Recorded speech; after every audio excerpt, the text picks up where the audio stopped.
오늘 이 밤에도 저와 여러분들의 마음 심령이 주님만을 향하길 원하고 주님께 붙들리는 밤이 되길 원하고 하나님 옆에 응답받는 귀한 밤 기도의 제목이 되길 간절히 소망합니다. 제가 조금 오늘 땀을 좀 흘렸어요. 왜냐하면 저는 열심히는 안 했는데 내일 저희 교회 페인트 칠을 하기로 했는데 날씨 예보를 아시는 분들은 아시겠지만 비가 온다고 그래서 저희 박병수 권사님이 아까 일찍 오셔가지고 반절 이상을 했어요 벌써. 예, 우리 사회봉사부장님이랑 몇몇 권사님들하고 저희하고 막 벗겨내고 일단은 조금 칠을 했습니다.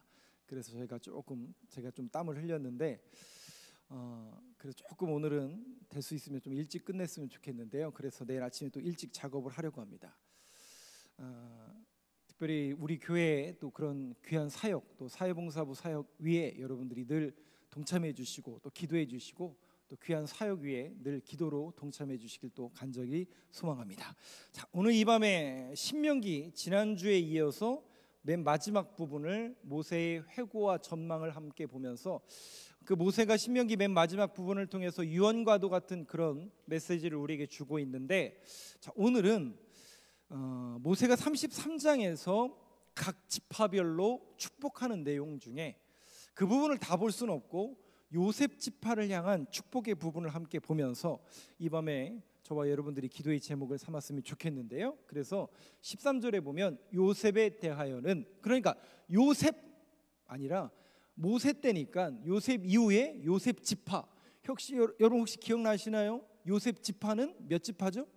2개 지파죠. 에브라임과 므낫세 지파를 향한 축복의 메시지인데, 그러면 요셉의 이름의 뜻이 혹시 뭔지 아세요? 네, 성경에 나옵니다. 어디 나오냐면 창세기 30장 말씀을 한번 보여주세요. 요셉의 이름의 뜻, 사브나 반네와 윤여일 권사님이 맞춰주신 것은 애굽식 이름이고, 요셉의 이름의 뜻이 뭐냐? 요셉의 어머니가 누구예요? 라헬이잖아요. 그 라헬이 이름을 이렇게 짓습니다. 한번 같이 읽겠습니다. 시작. 그 이름을 요셉이라 하니 여호와는 다시 다른 아들을 내게 더하시기를 원하노라 하였더라. 이런 구절이 있습니다. 여러분들, 이런 구절이 있어요. 라헬이 요셉을 낳고 어떻게 했다고요? 다시 다른 아들을 내게 더하시기를 원하노라 하였더라. 이게 무슨 얘기예요? 지금 아들을 낳는데, 근데 여러분 기억나시죠? 라헬이 아들을 쉽게 낳았어요? 어렵게 낳았어요? 그것도 언니랑 지금 무슨 경쟁해요? 아들 낳기 경쟁하잖아요. 모르시나요? 언니인 레아는 아들을 벌써 4명이나 낳았어요. 루벤, 시몬, 레위, 유다. 근데 없는 거예요. 기별이 없는 거예요. 그래서 어떻게 해요? 안 되겠다. 차라리 내 몸종에 들어가서도 생산해라. 비라와 실바, 단과 납달리, 갓과 아셀, 서로 아들 낳는 경쟁하는 거예요. 그러다가 어느 날 합한 채를 보고 그거 달라고 하고, 그랬더니 레아가 어떻게 해요? 대신 야곱과 잠자리 하겠다. 그래서 또 이사갈과 스불론을 낳고, 세상에 자기 언니는 몇 명을 낳았어요? 6명이나 낳았어요. 근데 자기는 없는 거예요. 그런데 정말 꿈에도 그리던 아들을 낳았으니 그게 요셉이에요. 그러면 자연스럽게 너무나 감사해요. 기본적으로 우리는 어떻게 할 것 같아요? 여러분들이라면 주여 감사합니다, 모든 영광 올려드릴 텐데, 라헬의 욕심이 하늘을 찌릿하죠. 네, 뭐 했다고요? 다시 달라는 거예요. 그래서 야샤프라는 단어인데, 요셉이라는 뜻이 야샤프, 이게 더 달라는 뜻이에요. 더 달라. 그런데 이 야샤프라는 단어가 여기에만 쓰이는 게 아니라 37장에 보면 이 구절에도 야샤프가 쓰여요. 37장 한번 보여주시죠. 5절에 이 말씀 한번 같이 읽겠습니다. 시작. 요셉이 꿈을 꾸고 자기 형들에게 말하매 그들이 그를 더욱 미워하였더라. 세상에 아버지로부터 사랑을 독식하고 있었던 그 요셉이 형들은 지금 아버지의 사랑을 받고 있어요? 못 받고 있어요? 못 받고 있는데, 세상에 독식하고 있는 그 아들이라는 요셉이라는 녀석이 와서 한다는 얘기가 뭐예요? 꿈을 얘기하는 거예요. 그 꿈이 뭔데요? 형들이 다 나한테 절한다. 세상에 말이라도 안 하면 속이라도 안 터지지, 그죠? 근데 여기 보면 더욱 미워했더라. 여기에서도 야샤프라는 단어가 쓰입니다. 그러니까 요셉은 이란 단어 자체가 더 달라는 뜻입니다. 덧붙이다, 더하다. 그렇다면 오늘 라헬은 아들을 더 달라고 이야기하고 있고, 그 형들에게는 요셉이 미움을 더해 갔지만, 오늘 이 밤에 여러분들은 하나님 앞에 뭘 더 달라고 하시겠습니까? 오직 하나님의 은혜만을 더 달라고 구할 수 있는 이 밤이 되길 간절히 소망합니다. 그래서 요셉의 이름의 뜻은 하나님의 은혜를 더해 주옵소서, 하나님의 은혜를 더 달라는 그 믿음의 고백이 있기 때문에 이스라엘 백성들 사이에 요셉이란 이름이 많을까요? 적을까요? 많습니다. 많습니다. 왜? 하나님의 은혜를 더 달라라는 믿음의 고백으로 요셉이란 이름을 짓습니다. 한때 한국교회 목사님들 아들 혹시 기억나세요? 제일 많은 이름이 요셉이 아니라 요한입니다. 두 번째로 많은 이름이 요셉. 혹시 세 번째가 뭔지 아세요? 예? 반석. 그래서 저희 신학과에 보면 학번마다 반석이란 이름이 안 들어가는 친구가 없어요. 몇 학번 몇 학번마다 다 있는데 요한, 요셉, 반석. 오늘 이 밤에도 여러분들에게 그러한 은혜가 임하게 되길 간절히 소망합니다. 그러니까 요셉의 축복이라는 것은 하나님의 은혜를 더하다라는 그런 의미가 담겨져 있는데, 오늘 그 요셉 지파를 향해서 모세는 어떤 축복의 내용을 이야기하고 있고, 오늘 그렇다면 이 밤에 우리가 무엇을 붙잡아야 될 것인가? 13절 한번 보여주시죠. 자, 오늘 보면 13절에는 이렇게 기록하고 있습니다. 요셉에 대하여는 일러스되 원하건대, 그러니까 요셉 지파의 축복을 원하는 거예요. 그러면 여러분 생각해 보세요. 지금 이 축복을 선포하고 있는 모세는 가나안 땅에 들어가요, 못 들어가요? 자기는 못 들어가지만, 비록 자신은 못 들어가지만 유언과도 같은 요셉 지파와 그의 후손들에게 이 축복과 유언을 남기는 거예요. 그런데 여기에 보면 그 땅이 여호와께 복을 받아. 분명히 요셉과 그의 후손들에게 복을 구하고 있는데 그 후손들의 복을 구하고 있어요? 땅의 복을 구하고 있어요? 조금 이상하죠? 분명히 요셉 자손들의 복을 구하고 있는 그 대목인데 그 땅이 여호와께 복을 받아. 일단 땅이 축복을 받아야 되는 건가? 그런 의미인가요? 자, 요 내용을 여러분들이 한번 앞뒤 문맥과 배경을 통해서 한번 이해해 보면 그대로 답이 나옵니다. 왜 그 땅이 복을 받기를 원하는가? 여러분, 이스라엘 백성들은 이제까지 어떤 민족이었습니까? 430년 동안 애굽에서 종노릇하다가 40년이 넘는 시간 동안 광야에서 유목 생활을 하다가 이제 가나안 땅에 들어가게 되죠. 그러면 가나안 땅에 들어가게 되면 계속 유목 생활합니까? 농경 생활을 하는 겁니까? 그렇죠. 이젠 정착하여 농경 생활을 하는 거예요. 그렇다면 그 농경 생활의 가장 큰 복이 뭐죠? 땅이 있어야 되고, 그 땅에 뭐가 내려야 돼요? 비가 내려야 되잖아요. 그래서 그 땅이 여호와께 복을 받아. 이제 이스라엘 백성들이 들어가서 농경 사회와 농경 문화 속에 살아가야 될 텐데 하나님의 복이 그 땅에 임해야 되는구나라는 그런 의미로서 이 문맥을 여러분들이 이해하셔야 됩니다. 그런데 그 땅이 복을 받는다라는 것은 어떤 의미와 어떤 복을 말하고 있는가 봤더니 하늘의 보물이 뭐라고요? 이슬과 땅 아래에 저장한 물이래요. 이슬과 땅 아래에 저장한 물. 아시다시피 그 자리에는 600ml밖에 연간 600ml, 어제 혹시 뉴스를 보신 분 아시겠지만 그 두바이에 거기는 연간 강수량이 200ml가 총 안 된대. 연간 다 합쳐봐야 200ml가 안 되는데 하루 동안 150ml 왔대요. 그래가지고 물난리가 나버린 거예요. 우리는 상상할 수 150ml면요 어느 정도인지 혹시 아세요? 우리나라 한 두세 시간 많이 내릴 때 두세 시간 내리는 정도, 그 정도입니다. 제가 경기도 연천 바로 밑에 부분에서 군 생활을 했는데요. 이틀 동안 680ml가 왔거든요.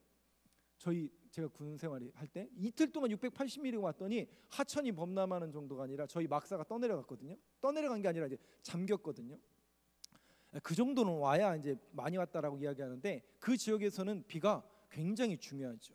생명이고, 그러니까 물이라는 것은 생명이고 하나님의 축복의 수단인 거죠. 그러니까 그걸 뭐라고 표현하고 있냐면 하늘의 보물이라고 이야기하고 있어요. 그런데 여기 이슬과 땅 아래에 저장한 물, 지하수를 말하는 걸까요? 자, 이 내용을 우리가 창세기에서 보면 하늘에서 내리는 비뿐만 아니라 땅에서 솟는 샘, 기억나시죠? 창세기 말씀 한번 보여주실까요? 7장 11절. 잘 아시는 것처럼 노아의 그 스토리 속에 하늘의 궁창과 땅에 있는 것들이 터집니다. 그러니까 하늘에서 비가 40주야를 내려서 이 땅에 있는 모든 것을 가득 채운 게 아니에요. 그죠? 11절 말씀 한번 같이 읽겠습니다. 시작. 노아가 600세 되던 해에 둘째 달 곧 그 달 11의 날이라. 그날에 큰 기품의 샘들이 터지며 하늘의 창문들이 열려. 큰 기품의 샘들, 그냥 상식적으로 보면 지하수를 말하는 거겠지만 성경에는 분명히 기품의 샘들이라고 이야기합니다. 또 한 구절 8장 2절 한번 보시죠.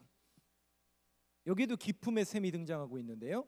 기품의 샘과 하늘의 창문이 닫히고 하늘에서 비가 그치매. 그러니까 이슬, 저장된 물, 결국 그것이라는 것은 물이라는 것, 이 비라는 것, 이슬이라는 것은 하나님의 은혜의 수단이라는 것이죠. 그래서 이른 비와 늦은 비를 구하라.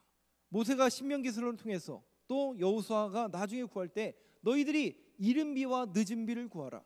유목 생활할 때는 그게 필요가 없지만 이제 너희들이 농경 문화 속에서 살아갈 때는 이른 비와 늦은 비를 구하라. 그것은 하나님의 은혜를 구하라는 것이고 그 하나님의 은혜가 하늘의 보물이다라고 모세는 분명히 이야기하고 있습니다. 그렇다면 이제 그 요셉 지파가 에브라임 므낫세 지파가 들어가서 살아갈 가나안 땅에서의 구해야 될 것이 뭐라는 거예요?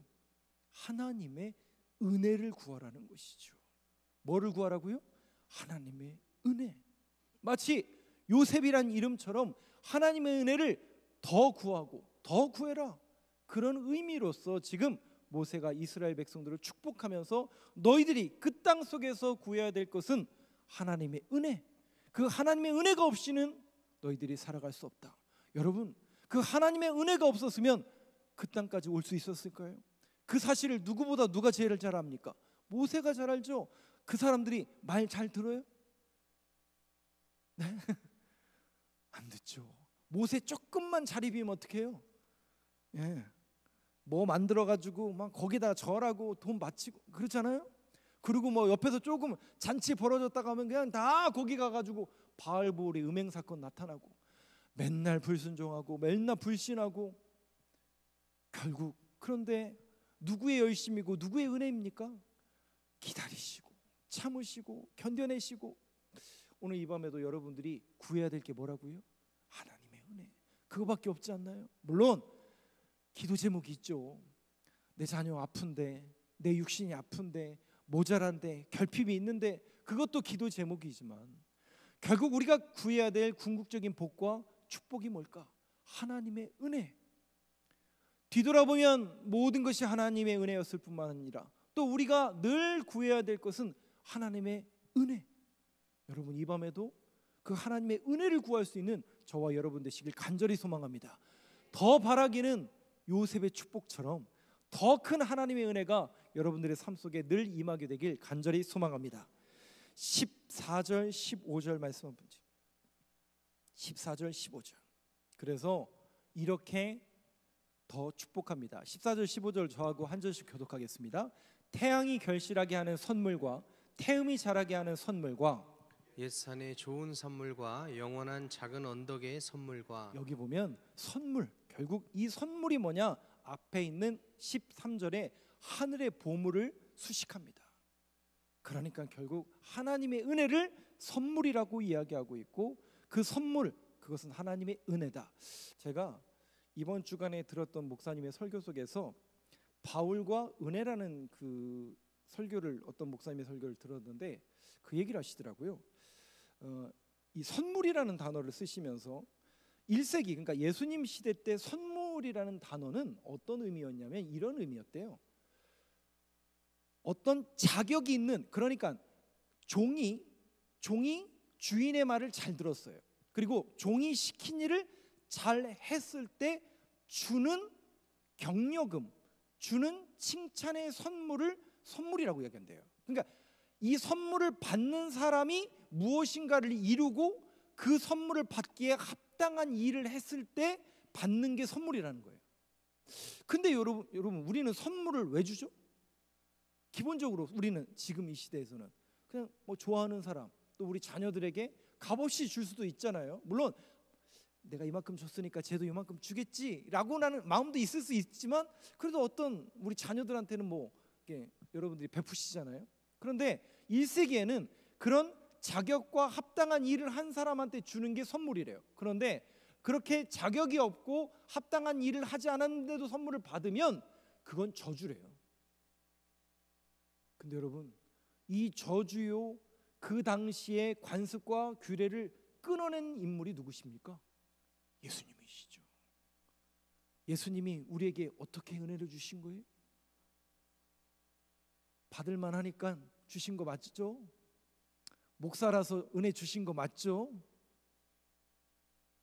여러분, 우리는 값없는 은혜를 받았습니다. 목사에서 받은 게 아니고요, 성도에서 받은 게 아니고요, 하나님이 우리를 그렇게 불러주신 것뿐입니다. 그 은혜를 우리가 입은 거예요. 그 선물을 우리가 받은 사람들입니다. 그 자존감, 그 믿음의 고백이 오늘 저와 여러분들의 고백이 되길 간절히 소망합니다. 선물. 마지막으로 16절을 한번 보여주시죠. 모세가 에브라임 또 므낫세 요셉 지파를 이렇게 축복하는데요, 16절 말씀 한번 같이 읽겠습니다. 시작. 땅의 선물과 거기 충만한 것과 가시떨기나무 가운데에 계시던 이의 은혜로 말미암아 복이 요셉의 머리에 그의 형제 중 구별한 자의 정수리에 임할지로다. 은혜로 말미암아 복이 요셉의 머리에, 그 은혜가 그에게 임하기를 원하는데, 그 앞에 보면 땅의 선물과 거기 충만한 것과 가시떨기 나무 가운데 계시던, 가시떨기 나무 가운데 계시던 분을 만난 사람이 누구예요? 모세죠. 그렇다면 이 얘기는 무슨 얘기입니까? 출애굽기 3장 15절 16절 한번 보여주시죠. 모세가 여러분 잘 아시는 것처럼 하나님을 만나는 자리죠. 하나님, 근데 하나님께서 저보고 가시라고 하는데 제가 가서 하나님을 어떻게 설명해야 될까요? 라고 묻자 하나님이 이렇게 얘기하십니다. 14절 15절 14절 제가 먼저 읽겠습니다. 하나님이 모세에게 이르시되 나는 스스로 있는 자이니라. 또 이르시되 너는 이스라엘 자손에게 이같이 이르기를 스스로 있는 자가 나를 너희에게 보내셨다 하라. 15절입니다. 같이 읽겠습니다. 시작. 하나님이 또 모세에게 이르시되 너는 이스라엘 자손에게 이같이 이르기를 너희 조상의 하나님 여호와 곧 아브라함의 하나님 이삭의 하나님 야곱의 하나님께서 나를 너희에게 보내셨다 하라. 이는 나의 영원한 이름이요 대대로 기억할 나의 칭호니라. 두 가지를 기억하셨으면 좋겠는데요, 하나님은 어떤 하나님이냐? 14절에 스스로 있는 자래요. 자, 이 스스로 있는 자, 이걸 이제 제가 두 번째 설명하고 15절을 먼저 보여주세요. 스스로 있는 자가 너희에게 보냈다, 나를 너희에게 보냈다라고 이야기하라. 하나님이 어떤 분이냐? 하나님은 스스로 있는 분이다. 그런데 15절에 보니까요, 하나님이 또 모세에게 이르시되 너는 이스라엘 자손에게 이같이 이르기를 너희 조상의 하나님 여호와 곧 누구의 하나님이? 아브라함 하나님, 이삭의 하나님, 야곱의 하나님. 왜 아브라함, 이삭, 야곱의 하나님 그냥 한 번에 딱 이런 표현 써서 죄송해요, 퉁쳐서 얘기하면 딱 쉬울 것을 꼭 성경은 어떻게 해요? 아브라함 하나님, 이삭의 하나님, 야곱의 하나님.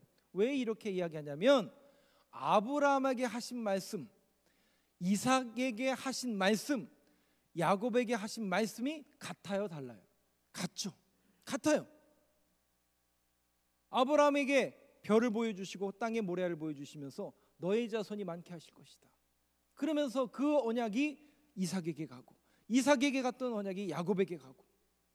그러니까 하나님이 아브라함과 이삭과 야곱과 뭘 맺으신 거예요? 약속을 맺으신 거, 언약을 맺으신 거예요. 그 언약을 뭐 하시는 하나님이라는 거예요? 이루시는 하나님이라는 거예요. 여러분 보세요. 지금 모세가 가나안 땅에 들어가기 이 직전은 BC로 따지면 BC 1445년에 아마도 출애굽했을 것으로 추정이 되니까 40년 후면 몇 년이에요? 1410년인가요? 1405년 정도 됐을 것 같아요. BC로 따지니까. 근데 아브라함과 언약을 맺었을 때가 언제인 줄 아세요? BC로 따지면 2166년이에요. 세상에 2166년에 했던 언약이 1405년까지 오고 있어요. 중간에 끊겼어요. 오고 있어요. 약 700년, 800년이라는 이 기나긴 세월 동안 변하지 않는 하나님의 언약이 이루어지고 있고 이루어지고 있고 이루어지고 있는 거예요. 당장 눈앞에 하나님의 언약이 어디 있어? 하나님의 은혜가 어디 있어? 있으면 보여줘봐. 저도 가끔 그런 얘기 듣죠. 우리도, 여러분들도 그런 얘기 듣시잖아요. 그러면 있긴 있는데 이거 말로 다 설명은 못하겠고 이렇게 우리가 할 수밖에 없는 거 아닌가요? 그런데 여러분 잘 보세요. 우리가 붙드는 게 뭐냐? 비록 보이진 않고 그 언약이 우리가 딱 이거다라고 설명할 수는 없지만 반드시 하나님은 살아계시고 그 살아계신 하나님의 언약의 말씀이 성경에 기록되어 있으니 결국 우리가 이야기할 수 있는 것은 성경에 기록된 하나님, 그리고 그 성경에 기록된 말씀을 이루시는 하나님, 몇 년 동안이요? 수천 년을 이어가시며 이 땅에 교회를 세우시고 예수 그리스도를 보내시고 그리고 제자를 보내시고 교회를 보내주시고 이 땅에 저와 여러분들에게 하나님께서 약속의 말씀을 계속하시는 거죠. 수천 년 전에 하셨던 그 약속의 말씀이 지금도 유효하다. 아니 앞으로도 세상 끝날까지 이 하나님의 약속의 말씀을 유효할 것이다라는 그 믿음의 고백이 아브라함의 하나님, 이삭의 하나님, 야곱의 하나님. 결국 너희들이 가나안 땅에 이제 들어갈 텐데 결국 붙들어야 될 게 뭐라는 얘기예요? 하나님의 약속의 말씀. 요셉 지파를 향해서 너희들이 은혜를 붙들어야 되고요, 하나님의 약속의 말씀을 붙들어야 된다. 이거를 신명기 내내 얘기해요. 근데 여기에서 그치지 않죠. 나중에 가나안 땅에 들어가서도 여호수아의 입을 통해서 또 얘기해요. 아브라함 하나님, 이삭의 하나님, 야곱의 하나님. 그런데도 흔들려요, 안 흔들려요? 그런데도 흔들리죠. 마치 누구처럼요? 여러분들이 믿음이 좋으셔서 여러분들은 절대로 안 흔들리시죠? 너무나 감사합니다. 그런데 저는 늘 흔들려요. 이게 맞나? 저게 맞나? 이걸 해야 되나? 저걸 해야 되나? 저 사람을 만나야 되나? 이 사람을 만나야 되나? 기도를 해드려야 되는데 이렇게 기도해야 되나? 저렇게 기도해야 되나? 저도 헷갈리고 저도 선택의 기로에 늘 섭니다. 과연 하나님의 뜻이 무엇일까? 하나님은 너희는 이 세대를 본받지 말고 마음을 새롭게 함으로 오직 하나님의 선하시고 기뻐하시고 온전하신 뜻이 무엇인지 분별하라고 했는데 이게 뭐지? 맨날 이러고 있는 제 모습을 바라볼 때마다 나는 뭐하는 인간이지? 목사인데 이것도 못하나? 하나님의 뜻이 무엇인지 아직도 모르나? 저도 헷갈릴 때가 너무나 많아요. 여러분들은 안 그러시니 너무나 다행입니다. 그런데 쉽지가 않다는 거죠. 그러나 여러분, 우리가 붙들어야 될 게 뭘까? 오늘 새벽에도 그 말씀을 드렸잖아요. 여호수아서에도 그걸 얘기하는 거예요. 여호수아가 맹세하여 주리라 하신, 약속하여 주리라 하신 700년 전 800년 전 우리 조상 아브라함, 이삭, 야곱을 향해서 맹세하여 약속하신 그 땅을 주시지 않느냐? 여기까지 지금 인도하고 계시지 않느냐? 그걸 어떻게 하라는 거예요? 붙잡으라는 거죠. 약속의 말씀을 늘 붙잡으라는 거죠. 오늘 이 밤에도 저와 여러분이 세상을 붙들고 이것이 옳다 저것이 옳다, 여러분 거기에 연연하는 것이 아니라 하나님의 약속의 말씀을 붙들 수 있는 저와 여러분 되시길 간절히 소망합니다. 그렇다면 스스로 있는 자라는 건 무슨 뜻입니까? 이 뜻은 뭐냐면 이런 의미가 있대요. 이것도 이제 제 얘기가 아니라 한 목사님의 지론이더라고요. 근데 저는 그 의견에 동의해서 이렇게 말씀을 드립니다. 스스로 있는 자, 모셉의 모습을 볼까요? 그 말씀을 받을 때의 모습의 모습 속에서는 이런 생각이 계속 있죠. 그 배경 속에 뉘앙스가 이렇죠. 하나님, 지금 내 나이가 몇입니까? 몇 살이에요? 출애굽기 3장에서 하나님을 시내산 호렙산에서 처음 만날 때가 몇 살이에요? 80세였죠. 하나님, 저 한참 잘 나갈 때 만나 주시지 그랬습니까? 잘 나갈 때가 언제였는데요? 40대 그죠? 왕궁에서 왕자 훈련 받고 한참 잘 나갈 때는 안 찾아오시더니 이제 인생을 정리하고 광야에서 이제 초계와 같은 인생을 이제 정리하는 그런 나이에 말년에 왜 이제 오셔서 저를 만나셔서 좀 가게 하십니까? 딴 데 가서 알아보시죠. 뉘앙스가 그런 의미라는 거죠. 그때 하나님이 뭐라고 한다고요? 하나님이 어떤 분이라고요? 너는 나에 대해서 모르는구나, 이 얘기를 하는 거예요. 무슨 얘기인 줄 아세요? 그 얘기가? 여러분들이 신앙생활하면서 여러분들이 하나님이 어떤 분인지를 몰라요. 이건 안 되겠지, 이건 못 하시겠지. 하나님의 능력을 우리 스스로 제한하고 있다는 거죠. 하나님 딴 데 가서 알아보시죠. 저 말고요, 저만큼 신실한 사람 많으니까 딴 데 가서 알아보시죠. 이 얘기를 지금 모세가 하고 있는 거예요. 그때 하나님이 하신 말씀이 뭐예요? 나는 스스로 있는 자다. 이 내용이 무슨 얘기냐면 네가 나에 대해서 모르는구나. 나는 자유로운 하나님이야. 나는 천지를 창조한 하나님이야. 나는 전능한 하나님이야. 못할 게 없는 하나님이야. 나의 능력을 네가 제한하지 마. 그 얘기하시는 거예요. 네가 가는 게 아니라 내가 너를 보낼 거야. 내가 너와 함께 할 거야. 그 능력을 붙들길 원한다. 하나님의 능력을 제한하지 말라라는 하나님의 음성이고 메시지입니다. 그렇다면 하나님의 언약과 스스로 있는 자라는 것을 연결해서 많은 목사님들은 어떻게 해석하냐면 하나님을 제한하지 말라. 그 말은 더 적극적으로 표현하면 하나님의 언약을 기초로 하여 하나님을 붙잡고 하나님의 말씀에 붙들리는 삶을 살아라 라는 그런 메시지가 이 안에 담겨져 있다는 것이죠. 사랑하는 성도 여러분, 오늘 요셉 지파를 향해서 비록 본인은 못 들어가요. 그죠? 그럼 모세의 마음이 어땠을 거라고요? 아니에요. 그렇지 않아요. 여러분, 우리의 마음으로 모세의 신앙을 단정 짓지 마세요. 모세가 조금만 더 살았으면 들어갔을 텐데. 여러분, 그렇게 단정 짓지 마세요. 제가 늘 말씀드렸잖아요. 모세는 기력이 약해서 죽은 게 아니에요. 하나님께서 부르셨기 때문에 간 거예요. 여러분, 그거보다 더 큰 축복이 어디 있어요? 자기 사명을 다 이루고 하나님께서 오라고 하시니까 간 거예요. 후회 없어요. 이 땅에 미련 없어요. 근데 모세가 그들에게 권면과 부탁과 유언을 담아 그들을 축복하는 거예요. 뭐를 붙들으라고요? 하나님의 은혜를 붙들어라. 말씀을 붙들어라. 하나님의 능력을 붙들어라. 사랑하는 성도 여러분, 오늘 이 메시지가 이 밤 기도의 자리로 나온 저와 여러분들에게도 동일한 그 메시지가 되길 간절히 소망합니다. 하나님의 은혜, 하나님의 말씀, 하나님의 능력을 오늘도 붙들 수 있는 이 밤 저와 여러분들의 믿음의 고백이 되길 간절히 소망합니다.